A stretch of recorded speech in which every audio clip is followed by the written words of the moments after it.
Hello everyone, today we are going to discuss about definite integration as the limit of sum, या फिर आप कह सकते हैं कि डेफिनेट इंटीग्रेशन इवैल्यूएट करेंगे as a sum of infinite series. This topic is very very important as far as JEE mains and advance is concerned, क्योंकि बहुत बार जेईई मेंस और एडवांस में इसके रिलेटेड सवाल आ चुके हैं। सबसे पहले मैं आपको इसका प्रूफ बताऊंगा। अगर प्रूफ से आपने एक्सप्लेनेशन समझ ली then it will be very very much easier for you कि आप इस कंसेप्ट को समझ पाएंगे। ठीक है, तो स्टार्ट करते हैं limit of sum as a definite integral. ठीक है, सबसे पहले what we have done, we are taking a graph that is of y is equal to fx। y is equal to fx का ग्राफ लिया जो कि एक इंक्रीजिंग फंक्शन का ग्राफ है। इस ग्राफ को हमने क्या, हम लोग एक बात जानते हैं कि अगर हमें एरिया कैलकुलेट करना है a से लेके भी fx इंटू dx, तो ग्राफ के नीचे बाउंडेड वाला एरिया आ जाएगा। पर अगर मैं यहां से बात करना चाहूं, मैंने इस पूरे ग्राफ के नीचे बनने वाले एरिया को n इक्वल पार्टीशन में डिवाइड कर दिया। अब वो जो n इक्वल पार्टीशन होंगे उनकी विड्थ जो है that I have assumed as h। तो अगर आप ध्यान से देखेंगे तो ये a है, ये a प्लस एच, ये a प्लस 2h, और जनरल अगर अपन बात करें यहां पे, अगर मैं a पॉइंट की बात करूं तो मैं मान लेता हूं कि ये एक RH वाला पॉइंट है, तो ये हो जाएगा a प्लस, इस पॉइंट की बात करें अगर अपन यहां पे, if you talk about this point, तो ये वाला पॉइंट क्या हो जाएगा हमारे पास, it will be a plus r into h, this will be a plus r into h, इस तरीके से। अब बात आती है कि मैं एरिया लिखना चाहता हूं, पर मैं एरिया कैसे लिखूंगा? तो यहां पे क्या किया, I am taking the small rectangles, ये वाले रेक्टेंगल्स की बात चल रही है, जैसे ये जो CL वाली जो लाइन है, इन रेक्टेंगल्स की बात कर रहा हूं और इन रेक्टेंगल्स का एरिया लिखना चाहता हूं। अगर मैं आपसे बोलूं कि मुझे एरिया लिखना है किसका, I want to write the area of ABLCA, मुझे इसका एरिया लिखना है। इसका एरिया क्या है रेक्टेंगल का, that will be equal to h into में हाइट की बात की जाए, विड्थ तो h के बराबर है, अगर हाइट की बात की जाए तो हाइट कितनी आएगी इसकी, हाइट इसकी आएगी y कोऑर्डिनेट के बराबर। किसके y कोऑर्डिनेट के बराबर? c के y कोऑर्डिनेट के बराबर। अगर आप देखेंगे तो x coordinate a plus r h है, तो उसका y कोऑर्डिनेट कितना आएगा, that is f of a plus r h, तो ये हो जाएगा f of a plus r into में h। ये तो हमने एक रेक्टेंगल का एरिया लिखा। अच्छा, आप एक भी चीज देख पा रहे हैं, जो हम रेक्टेंगल्स ले रहे हैं, ग्राफ के नीचे वाले रेक्टेंगल्स जो ले रहे हैं, तो आप देखेंगे उन सारे रेक्टेंगल्स का एरिया का अगर मैं सम करूंगा that will be less than the actual area. सही बात है, इतना तो आप समझते हैं कि ग्राफ से बनने वाला जो एरिया आएगा उससे तो वो कम ही आएगा। अच्छा, अगर मैं सारे एरिया का सम करना चाहूं, सारे रेक्टेंगल्स का सम करना चाहें, तो क्या आएगा? देखिए, सबसे पहला आएगा आपका h इंटू में आ जाएगा f ऑफ a, क्योंकि विड्थ तो h के बराबर है, दिस विड्थ इज व्हाट, ये तो h के बराबर है। और अगर मैं बात करूं उसके y कोऑर्डिनेट की, that is f of a, plus अगला आ जाएगा बेटा ये h into f of a plus h, इस तरीके से चलता जाएगा। और फाइनली ये क्या मिलेगा हमें, ये आ जाएगा इट विल बी व्हाट, अगर मैं यहां पे बात करना चाहूं आपसे, what it will become, it will B f of h into f of, कितना हो जाएगा बताइए? अगर मैं लास्ट में देखूं तो, अगर मैं आपसे लास्ट में देखूं, देखो a है, a प्लस h है, इस तरीके से चलता जाएगा, तो ये हो जाएगा आपका a plus n minus 1 into में h। अगर इसको सिग्मा के फॉर्म में लिखना चाहोगे तो h सब में से कॉमन निकाल लो, ये आ जाएगा आपका sigma, this is what, f of a plus r into h। अब ध्यान से देखिएगा, r का वैल्यू कहां से स्टार्ट होगा, 0 से, और कहां तक जाएगा, n माइनस 1 तक जाएगा, है ना। r का वैल्यू 0 से स्टार्ट होगा और कहां तक जाएगा, n माइनस 1 तक जाएगा। अच्छा, एक चीज और देखिए आप, what you can see here, कि अगर जो मैंने टोटल सिग्मा लिखा या टोटल समेशन एरियाज का जो सम लिखा है वो एरिया से तो कम आ रहा है। अब बात ये आ रही है कि अगर मैंने यहां पे n को इन्फिनिटी अप्रोच करा दिया तो व्हाट विल हैपन। पहली बात तो हम ये जानते हैं कि ये जो क्वांटिटी है इसको मैंने नाम दे दिया स्मॉल एसएन, है ना, इसको मैंने नाम दे दिया स्मॉल एसएन। अब ये जो स्मॉल एसएन आ रही है, ऑब्वियस सी बात है ये छोटा आएगा। किससे छोटा आएगा, a से लेके b, fx इंटू dx से तो छोटा आएगा। अगर मैं इस पॉइंट को b बोल दूं, लास्ट वाले पॉइंट को, तो किससे छोटा आएगा, a से लेके b, fx इंटू dx से तो छोटा आएगा। पर मैं आपसे कहना चाह रहा हूं कि ये दोनों बराबर हो जाएंगे। ये दोनों इक्वल कैसे हो जाएंगे सर? ये दोनों इक्वल हो जाएंगे अगर n इन्फिनिटी को जा रहा होगा, अगर n इन्फिनिटी को अप्रोच कर रहा होगा, है ना। कहने का मतलब है, मैं ऐसे लिख सकता हूं कि limit n tending to infinity, limit n tending to infinity, अगर मैं इसकी बात करूं किसकी, h इंटू सिग्मा, r का वैल्यू 0 से लेके n माइनस 1, और ये लिखा हुआ f of a plus r h, ये किसके बराबर आ जाएगा, that will be equal to a से लेके b fx इंटू dx के बराबर। सर ऐसा क्यों हुआ बताइए, ऐसा क्यों हुआ? ऐसा इसलिए हुआ, मैं आपको छोटा सा गेम समझाता हूं, समझिए मेरी बात को। यहां पे मैंने क्या बोला, मैंने इसको और पार्टीशंस में डिवाइड कर दिया। लेट अस सपोज आपने n पार्टीशंस में डिवाइड किया था, मैंने पार्टीशंस बढ़ा दिए, मैंने पार्टीशंस डबल कर दिया। अब क्या हो रहा था, जैसे पहला पार्टीशन कैसे बन रहा था, अगर मैं आप छोटा सा एग्जांपल लूं, पार्टीशन कुछ इस तरह से आपको दिखाई दे रहा था, ये आपको पार्टीशन दिखाई दे रहा था। पहले आपने इस रेक्टेंगल का एरिया निकाला, इस रेक्टेंगल का एरिया निकाला, और आपने बोला कि वो एक्चुअल एरिया से कम आएगा। पर मैं आपको कह रहा हूं कि पार्टीशंस बढ़ा दीजिए, नंबर ऑफ पार्टीशंस बढ़ा दीजिए, यानी एन का वैल्यू इंक्रीज कर दीजिए। अब जैसे ही आप एन का वैल्यू इंक्रीज करेंगे तो क्या होगा, मैंने डबल कर दिया, लेट अस सपोज डबल करने से ये पार्टीशन ऐसा दिखाई दे गया, है ना, डबल करने से ये पार्टीशन कुछ ऐसा दिखाई दे दिया। अब ध्यान से देखिए, दो रेक्टेंगल कौन से बनेंगे, एक रेक्टेंगल ये बनेगा और एक रेक्टेंगल ये बनेगा, है ना, एक रेक्टेंगल ये बनेगा और एक रेक्टेंगल ये बनेगा। इस तरह से दो रेक्टेंगल आपको दिखाई देंगे। अगर आप देख सकते हैं अच्छे से, तो दो रेक्टेंगल आपको कौन से दिखाई देंगे, ये वाले जो मैंने बताया आपको। अब क्या हो रहा है एक्चुअली, अब ये हो रहा है कि जो एरिया है वो और कम हो गया, कम हो गया मतलब इनके बीच का जो एरिया गैप था वो धीरे धीरे फिल होता जा रहा है। फिर मैंने और पार्टीशंस बढ़ा दिए, जैसे जैसे मैं पार्टीशंस बढ़ाते जाऊंगा, या फिर मैं ऐसे कह सकता हूं जब एन इन्फिनिटी को अप्रोच कर रहा होगा तब क्या होगा कि दोनों का वैल्यू सेम हो जाएगा, या फिर ऐसे कह सकते हैं कि इसका लिमिटिंग वैल्यू जो होगा इसके एरिया के बराबर आएगा। फॉर एग्जाम्पल, अगर ए बी को अप्रोच कर रहा है तो ए की लिमिट क्या होगी, ऑब्वियसली बात है बी के बराबर होगी। ये हम लिमिट्स में सीखते हैं, इसका मतलब ये दोनों बराबर हो जाएंगे। अब बात ये आती है सेकंड बात, है ना, अगर आपने लिमिट नहीं लगाई तो ये इससे बड़ा होगा और ये इससे छोटा होगा। पर एक चीज ध्यान रखिए, आर का वैल्यू 0 से लेकर n-1, याद रखेंगे आर का वैल्यू 0 से लेकर n-1 तक जाएगा। अब क्या होता है, what is the next scenario, next scenario होगा कि मैं जो अब रेक्टेंगल लेने वाला हूं, the rectangle which I am going to take, अब जो रेक्टेंगल होंगे वो बड़े वाले रेक्टेंगल्स होंगे। अब बड़े वाले रेक्टेंगल्स अगर होंगे तो ये वाले रेक्टेंगल की बात चल रही ऊपर। अब इस बार जो एरिया आएगा वो ओरिजिनल एरिया से ज्यादा आएगा। I am taking this rectangle, है ना, मैं किसकी बात कर रहा हूं, ए बी डी और एम की। इस बार जो एरिया आएगा वो ओरिजिनल रेक्टेंगल, ओरिजिनल जो एरिया था ग्राफ का उससे ज्यादा आएगा। लिखेंगे कैसे, लिखने का तरीका बहुत आसान, भैया आपका क्या हो गया, आपने इसको एक्सटेंड कर दिया इस तरीके से, ये रेक्टेंगल बना दिया आपने। इस बार इसका वाई कोऑर्डिनेट ले लेंगे आप, इसका वाई कोऑर्डिनेट ले लेंगे, और आप सिग्मा करके अगर आप लिखना चाहेंगे ना तो सिग्मा करके वो निकलेगा आपका कैसे, एच सिग्मा, है ना, आर का वैल्यू 1 से लेके n तक जाएगा, it will be f of a plus r into H.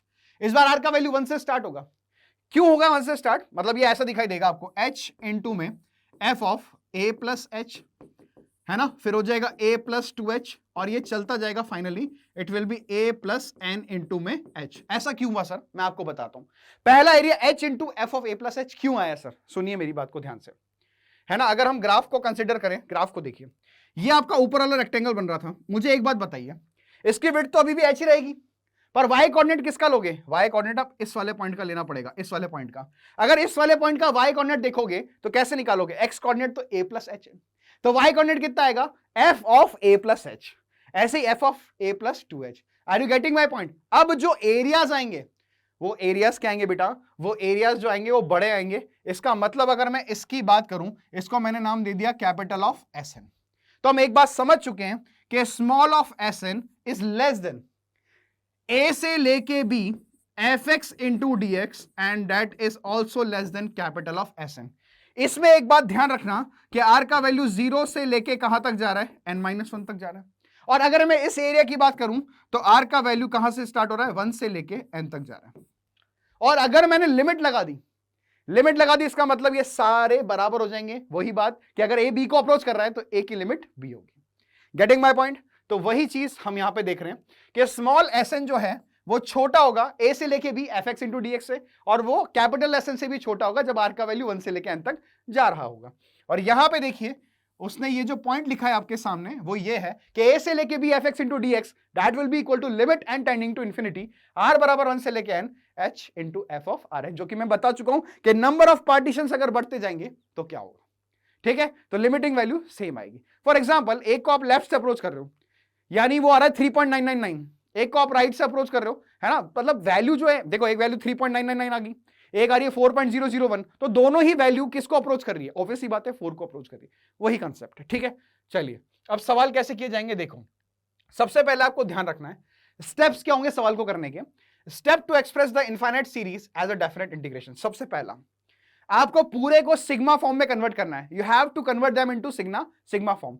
Sigma form में भी कैसे, एक 1/n बाहर आना चाहिए और पूरा का पूरा कंप्लीट फंक्शन r/n की फॉर्म में कन्वर्ट होना चाहिए। ठीक है, दूसरी बात, then the limit is its sum when n tending to infinity, है ना, ऑब्वियस ही बात है, limit n tending to infinity 1/n f of r by n तो आपको लगाना ही है, ठीक है। उसके बाद क्या होगा, सबसे इंपॉर्टेंट, r बाय n को रिप्लेस करेंगे x से और 1/n को रिप्लेस करेंगे dx से। r बाय n को रिप्लेस करेंगे किससे, x से, और 1/n को रिप्लेस करेंगे dx से, और सिग्मा और लिमिट जो है वो रिप्लेस हो जाएगी इंटीग्रेशन से। अब एक बात ध्यान से देखिए, यहां पे कोई ना कोई तो लिमिट आ रही होगी सिग्मा पे r का, जैसे r का वैल्यू 1 से लेकर n तक जा रहा है, तो इंटीग्रेशन का लिमिट क्या होगा, बहुत सिंपल सा फंडा है, इंटीग्रेशन का लिमिट होगा आपका lower limit of sigma divided by n और n टेंडिंग टू इंफिनिटी, और अपर लिमिट क्या होगी इंटीग्रेशन की, वो होगी upper limit of sigma divided by n and tending to infinity. वही बात है, the lower and upper limit of integration are the limiting values of r by n for the first and the last term of the r। जैसे r by n है तो r का value suppose करो कि 0 के बराबर है तो वो 0 हो गया, और r का वैल्यू अगर 1 के बराबर है तो भी वो 0 होगा, और r का वैल्यू अगर n हो गया तो n अपॉन n 1 हो जाएगा। इस तरीके से हम लिमिट देखेंगे, वो आपको सवाल के थ्रू भी समझ में आ जाएगा। चलिए let's begin the session of the question. बहुत इंटरेस्टिंग क्वेश्चन करने वाले हैं। सबसे पहले सवाल की बात करते हैं।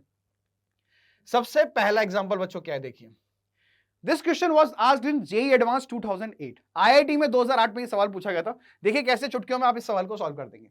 सबसे पहले एक देखिए एसएन दिखाई दे रहा है आपको, यहां पे आर नहीं है वेरिएबल, के वेरिएबल है, और के का वैल्यू 0 से लेकर n-1 तक जा रहा है। तो आप इमेजिन कीजिए, मैंने आपको बताया था कि आर का वैल्यू एक तो 0 से लेकर n-1 तक जाएगा, और एक आर का वैल्यू 1 से लेकर n तक जाएगा, तो यहां पे के का वैल्यू जा रहा है। अच्छा, ये वाला छोटा एरिया होगा आप जानते हैं, और ये वाला बड़ा एरिया होगा। पहले तो फंक्शन को देखिए, मैंने अगर इसको लिखना चाहा तो कैसे लिखूंगा, ध्यान से देखना आप, सिग्मा 1/n ऐसे लिख लो इसको, k बराबर 0 से लेके n-1, और मैंने डिनोमिनेटर से n² कॉमन निकाल लिया।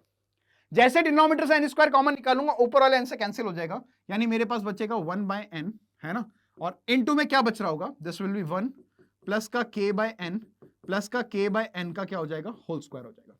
हम ये सीखे थे कि r/n को किससे रिप्लेस कर देंगे, x से, पर यहां पे r की जगह कौन है, k, तो k/n को किससे रिप्लेस कर देंगे, x से। अब यहां पे देखिए ऑब्वियसली बात है, लिमिट तो लगेगी सही। तो अब एक चीज नोट कीजिए कि इसका इंटीग्रेशन कैसे निकालेंगे। सबसे पहले k का वैल्यू 0 तक जा रहा है, फिर n-1 तक जा रहा है, तो 0 पुट करेंगे तो 0/n n tending to infinity, तो उसका वैल्यू तो 0 आएगा। यानी अगर मैं इसका इंटीग्रेशन कैलकुलेट करूं, ध्यान से देखिएगा, तो 0 से स्टार्ट होगा और n-1 तक जा रहा है, तो n-1 डिवाइडेड बाय n और n टेंडिंग टू इंफिनिटी, तो उसका वैल्यू 1 आ जाएगा। और इंटीग्रेशन क्या बनेगा, देखो 1/n किससे रिप्लेस हो जाता है, dx से, divided by it will B 1 plus x square. मुझे इसका एरिया कैलकुलेट करना है। इसका एरिया कैलकुलेट करना बहुत ही आसान है, इसको लिख देंगे 0 से लेके 1 dx डिवाइडेड बाय, अगर आप इसको लिखोगे तो x का कोएफिशिएंट कौन है, 1, 1/2, 1/2 का स्क्वायर 1/4, तो यहां पे लिखेंगे कितना, ये हो जाएगा x प्लस 1/2 का होल स्क्वायर और माइनस का √3/2 का होल स्क्वायर। माइनस का आएगा प्लस का आएगा, देख लीजिए, ये आ जाएगा आपका x स्क्वायर प्लस का x प्लस का 1/4 प्लस का 3/4, दैट विल बी 1। ठीक है, अगर आप इसका एरिया कैलकुलेट करेंगे तो ये हो जाएगा 1/a यानी 1/√3/2, this will B tan inverse of x/a यानी 2x प्लस 1 डिवाइडेड बाय, ये हो जाएगा आपका √3, और लिमिट जो लगेगी वो लगेगी आपकी 0 से लेके 1। अगर आपने इसमें 1 पुट किया तो ये हो जाएगा tan इनवर्स √3, और 0 पुट करोगे तो ये हो जाएगा आपका tan इनवर्स 1/√3। इस पूरे को कैलकुलेट करोगे तो ये आ जाएगा पाई डिवाइडेड बाय 3√3। अब यहां पे देखिए दोनों ही फंक्शन सेम है, ये और ये, अंतर किस चीज का है, लिमिट का, k की वैल्यू का। यहां पे k का वैल्यू 0 से लेके n-1 तक जा रहा है, और यहां पे k का वैल्यू 1 से लेके n तक जा रहा है। अच्छा, लिमिट में देखिए आप, x का वैल्यू कहां से कहां तक ट्रेवल कर रहा है, 0 से लेके 1 तक, क्योंकि इंटीग्रेशन 0 से 1 तक कर रहे हैं, और इंटीग्रेटिंग ऑपरेटर आपका dx है यानी x का वैल्यू 0 से 1 तक जा रहा है। अच्छा, मैंने वहां पे आपको एक बात बताई थी कि इंक्रीजिंग फंक्शन का ग्राफ लिया है तो इनइक्वालिटी वो रहेगी, पर अगर डिक्रीजिंग फंक्शन का ग्राफ होगा तो इनइक्वालिटी चेंज हो जाएगी। अब ध्यान से देखिए, आपका फंक्शन क्या था, फंक्शन था आपका 1/1 प्लस x स्क्वायर। अगर मैं इसको डिफरेंशिएट करूंगा तो मेरे को f' मिलेगा, and that will be equal to -2x plus 1 divided by x square plus का x प्लस 1 का होल स्क्वायर। आप डिफरेंशिएट कर लेना इसको, it can be written as x square plus x plus 1 की पावर -1। x का value 0 से 1 के बीच में जा रहा है, इसका मतलब क्या है, इसका मतलब यह है कि ये फंक्शन एक डिक्रीजिंग फंक्शन है। अगर ये डिक्रीजिंग फंक्शन है तो f' आपका नेगेटिव आ रहा है, देख लो f' नेगेटिव आ रहा है तभी डिक्रीजिंग फंक्शन है। अब ये डिक्रीजिंग फंक्शन है तो साइन ऑफ इनइक्वालिटी चेंज हो जाएगा, साइन ऑफ इनइक्वालिटी चेंज हो जाएगा। इसका मतलब पहले जो वैल्यू 1 से लेके n तक जा रहा था वो सबसे बड़ा होता था, और 0 से लेके n-1 तक जाता था वो सबसे छोटा होता था। इस बार उल्टा हो जाएगा, जो 0 से लेके n-1 तक जा रहा है वो बड़ा होगा, यानी उसका एरिया जो आएगा वो डेफिनेट इंटीग्रेशन के एरिया से क्या आएगा, बड़ा आएगा। इसका मतलब tn जो होगा वो बड़ा आएगा पाई अपॉन 3√3 से, और जो SN आएगा जिसमें 1 से लेके n तक जा रहा है वो एरिया सबसे छोटा हो जाएगा, वो एरिया जो है वो छोटा हो जाएगा किससे, पाई डिवाइडेड बाय 3√3 से। समझ रहे मेरी बात को? तो this was the question that was asked in JEE 2008। इसका सही आंसर हो जाएगा A एंड D के बराबर। Hope you have understood. उस कंसेप्ट से इसको समझना बहुत आसान है, बस ध्यान रखिएगा कि ग्राफ जब डिक्रीजिंग होगा तो साइन ऑफ इनइक्वालिटी क्या हो जाएगा, चेंज हो जाएगा। Let's move ahead to the next question. हमारा अगला सवाल क्या है प्यारे बच्चों, देखो अगला सवाल है हमारा ये वाला। For A belongs to R, mod of A is greater than 1, let limit n tending to infinity, ये हमारा एक्सप्रेशन दिया हुआ है, इसका वैल्यू 54 के बराबर है। Then possible value of A is R, A की क्या क्या पॉसिबल वैल्यूज हो सकती है। सबसे पहले आप ध्यान से देखिए हमने क्या सीखा था, हमने ये सीखा था कि हमें पूरे फंक्शन को कन्वर्ट करना है R/n के फॉर्म में। तो आप देखिए, और सिग्मा के भी फॉर्म में, तो देखिए क्या होगा, limit n tending to infinity. अगर मैं न्यूमरेटर को देखना चाहूं तो मैंने सिग्मा लगा दिया। क्या ये लिखा हुआ है r की पावर 1/3? यस और नो? यस सर लिखा हुआ है। r का वैल्यू कहां से स्टार्ट होगा, 1 से, और कहां तक जाएगा, n तक। डिवाइडेड बाय डिनोमिनेटर में अगर आप देखोगे तो क्या लिखा हुआ है, n की पावर 7/3, और यहां से देखना स्टार्ट करो। इसका भी हम सिग्मा लिख सकते हैं क्या? Yes, we can write the sigma of this also. पर एक बात देखियो, n² कॉमन निकाल लो सब में से। अगर आपने 1/n² कॉमन निकाल दिया तो अब देखिए सिग्मा में क्या बचेगा। n² कॉमन निकालने के बाद ये बचेगा 1/a प्लस r/n का होल स्क्वायर। r का वैल्यू 1 से स्टार्ट होगा और कहां तक जाएगा, n तक जाएगा। अब चेक कर लीजिए आराम से, चेक इट आउट। मैंने यहां से n² कॉमन निकालिया हर एक टर्म में से, तो 1/a² बाहर आ गया। यहां बचेगा a plus 1/n, a plus 2/n, a plus n/n। तो क्या बनेगा देखिए आप, a प्लस r/n का होल स्क्वायर, और r का वैल्यू 1 से लेके n तक जाएगा। n² से n की पावर 7/3 को अगर कैंसिल करोगे तो n की पावर 1/3 हमारे पास बचेगी। तो ये कितना बन जाएगा देखिए, ये हो जाएगा limit n tending to infinity, n की power 7/3 divided by n² is n की पावर 1/3, वो r के साथ एडजस्ट हो जाएगा ऊपर जाके, यानी सिग्मा r का वैल्यू 1 से लेके n, ये हो जाएगा r/n की पावर 1/3, जो कि डिनोमिनेटर में बच रहा था n की पावर 1/3, डिवाइडेड बाय यहां कितना बचेगा, n² तो खत्म हो चुका है, sigma r is equal to 1 से लेके n, ये कितना बनेगा बच्चों, ये बनेगा a प्लस r/n का होल स्क्वायर। अब बात पता है कितनी सी है, अच्छा ये नहीं है, सॉरी, यहां पर रेसिप्रोकल में, it is in the reciprocal, है ना, ये जो है हमारा ये रेसिप्रोकल के अंदर है, तो इसको रेसिप्रोकल में लिख लेते हैं, ठीक है। चलिए, तो ये जाएगा 1 कितना था ये, a प्लस r/n का होल स्क्वायर। अब हमें क्या करना है, what we have to do now, आपको 1/n चाहिए, ऑब्वियसली बात है आपको 1/n चाहिए, तो मैंने 1/n से मल्टीप्लाई भी कर दिया और 1/n से डिवाइड भी कर दिया। अब आप देखिए पूरा r/n की फॉर्म में, और सेकंड बात ये कि यहां भी r/n की फॉर्म में, और a यहां पे, हमें तो a का वैल्यू कैलकुलेट करना है। ये पूरा एरिया जो है, ये लिमिट जो है 54 के बराबर है, तो we have to find the value of a।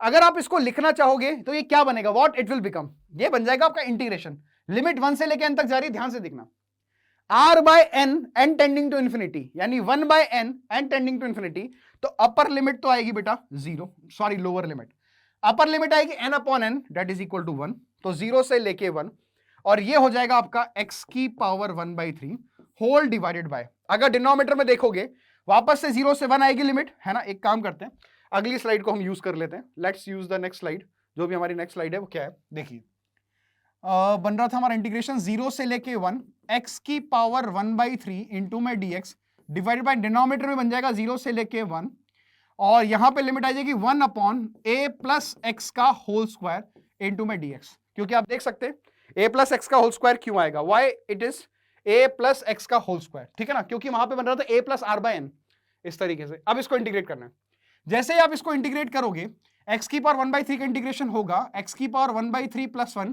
Divided by 1/3 plus का 1, और लिमिट जाएगी आपकी 0 से लेके 1, डिवाइडेड बाय डिनोमिनेटर को देखोगे तो a प्लस एक्स की पावर -2 है, तो ये जाएगा -1/a प्लस एक्स, तो माइनस को बाहर निकाल लेते हैं, 1/a प्लस एक्स, और लिमिट लग जाएगी 0 से लेके 1 के बराबर, राइट। अब जैसे अगर मैं 1 पुट करूंगा, पहले तो कितना हो गया 4/3, यानी 3/4 बाहर आ जाएगा, 1 पुट करोगे तो 1 मिलेगा, 0 पुट करोगे तो 0 मिलेगा, 1 - 0 हो जाएगा, ठीक है। और यहां पे अगर देखोगे तो 1 पुट करोगे तो a प्लस 1 मिलेगा, तो 1/a प्लस 1 माइनस 1/a, और इस पूरे का वैल्यू हमें 54 के बराबर दिया हुआ है, राइट।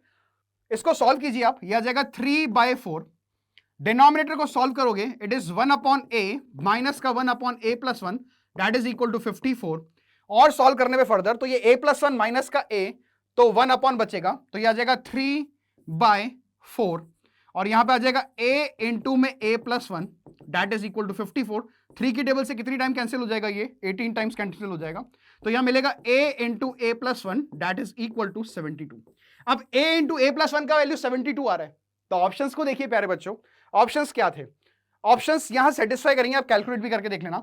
एक तो a का वैल्यू 8 सेटिस्फाई करेगा और एक -9 सेटिस्फाई करेगा। जैसे ही मैंने a को 8 पुट किया, 8 इंटू 8 प्लस 1, 8 टाइम्स 72, -9 पुट करोगे तो -9 इंटू -9 प्लस 1, तो कितना हो जाएगा, -9 into -8 that will be again 72। तो इस तरह से हमें a की दो वैल्यूज यहां से मिल जाएगी, ठीक है।